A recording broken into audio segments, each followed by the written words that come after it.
सवाल ये उठता है कि आज़ादी मिलने के 1 साल बाद भी हिंदुस्तान के एक हिस्से को मुक्त कराने की नौबत क्यों आ गई। आज हम इसी सवाल की तह तक जाएंगे। तो चलिए इस कहानी को बिल्कुल शुरू से समझते हैं। ये कहानी शुरू होती है हैदराबाद से, उस वक्त की सबसे बड़ी रियासत, जो एक ऐसे मोड़ पर खड़ी थी जहां से हिंदुस्तान का भविष्य तय होना था। और इस कहानी के केंद्र में थे वहां के शासक निजाम, और 1947 में लिया गया उनका एक बहुत बड़ा फैसला। जरा अंदाजा लगाइए, हैदराबाद रियासत कोई छोटी मोटी जगह नहीं थी। इटली जितना बड़ा इलाका, उनकी अपनी फौज, अपनी करेंसी, अपना पोस्टल सिस्टम, सब कुछ अलग था। तो जब निजाम ने आज़ाद रहने का ऐलान किया ना, तो ये नए नए बने इंडियन यूनियन के लिए एक बहुत बहुत बड़ा सरदर्द बन गया। और इस तनाव की जड़ में था वहां का सामाजिक ढांचा। देखिए, 85% आबादी हिंदू थी, लेकिन हुकूमत एक छोटी सी मुस्लिम एलीट के हाथ में थी। सरकारी नौकरियों से लेकर फौज तक हर जगह ताकत का संतुलन बिगड़ा हुआ था। ये सिचुएशन आप समझ सकते हैं, एक तरह से टाइम बॉम्ब जैसी थी। हिंदुस्तान की सरकार इस स्थिति को कितनी गंभीरता से ले रही थी, इसका सबसे बड़ा सबूत है सरदार वल्लभ भाई पटेल का ये बयान। उन्होंने इसे भारत के दिल में एक नासूर कहा, एक ऐसा जख्म जिसे सर्जरी से ही हटाया जा सकता था। उनके लिए ये साफ था कि आज़ाद हैदराबाद भारत की एकता के लिए एक बहुत बड़ा खतरा है। लेकिन निज़ाम के इस फैसले के खिलाफ सबसे पहली और सबसे मजबूत आवाज़ बाहर से नहीं, बल्कि रियासत के अंदर से ही उठी, खास तौर पर मराठी बोलने वाले मराठवाड़ा इलाके से। और यहीं से शुरू होता है इस कहानी का असली संघर्ष, एक जन आंदोलन की दास्तान।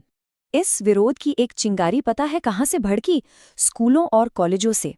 निज़ाम के स्कूलों में उनकी शान में गीत गाना जरूरी था, लेकिन जैसे ही स्टूडेंट्स ने वंदे मातरम गाने की कोशिश की, उस पर रोक लगा दी गई। बस यही बात आग की तरफ फैल गई और इसने एक बड़े स्टूडेंट मूवमेंट को जन्म दिया, जिसे हम वंदे मातरम आंदोलन के नाम से जानते हैं।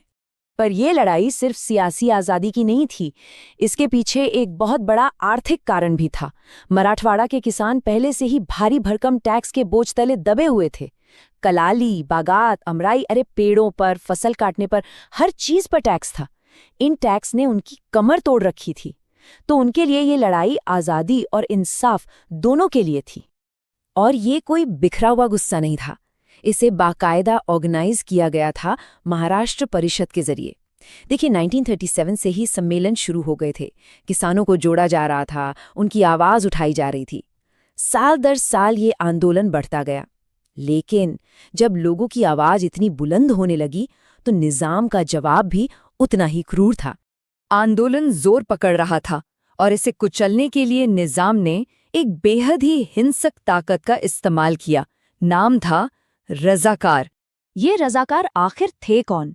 ये एक कट्टर पैरामिलिट्री फोर्स थी जिसका एक ही मकसद था, मुस्लिम शासन को कायम रखना।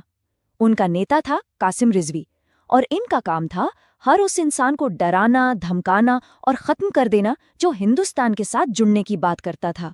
इन्होंने सिर्फ खून खराबा नहीं किया, बल्कि आर्थिक तौर पर भी तबाही मचा दी।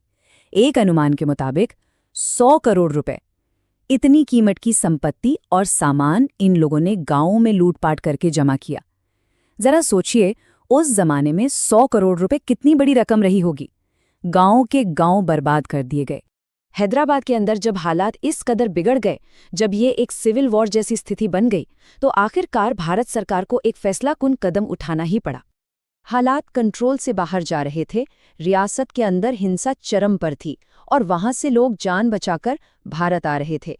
ऐसे में भारत सरकार के पास सीधे दखल देने के अलावा और कोई रास्ता बचा ही नहीं था। और फिर शुरू हुआ ऑपरेशन पोलो। ये बहुत ही तेजी से किया गया। 13 सितंबर को भारतीय सेना ने हैदराबाद में प्रवेश किया। अगले कुछ दिन थोड़ा विरोध हुआ, लेकिन 17 सितंबर तक, सिर्फ 5 दिन के अंदर, निजाम की सेना ने हथियार डाल दिए। Unconditional surrender. और ये तस्वीर, ये उसी पल की गवाह है। भारतीय फौज का हैदराबाद में दाखिल होना सिर्फ एक मिलिट्री जीत नहीं थी, ये मराठवाड़ा और पूरे हैदराबाद के उन लाखों लोगों के लिए आज़ादी का सूरज था, जिन्होंने इसके लिए संघर्ष किया था। तो हैदराबाद आज़ाद हो गया, भारत का हिस्सा बन गया। लेकिन इस पूरे संघर्ष की विरासत क्या रही? आज़ादी के बाद आखिर बदला क्या? जैसे ही एकीकरण हुआ, कुछ बड़े सियासी बदलाव हुए। निजाम ने सरेंडर किया, उनकी सत्ता खत्म हो गई। रजाकारों पर बैन लगा, उनके नेता को जेल हुई और सबसे जरूरी, मराठावाड़ा के लोगों को वो आज़ादी मिल गई जिसके लिए उन्होंने इतनी लंबी और मुश्किल लड़ाई लड़ी थी।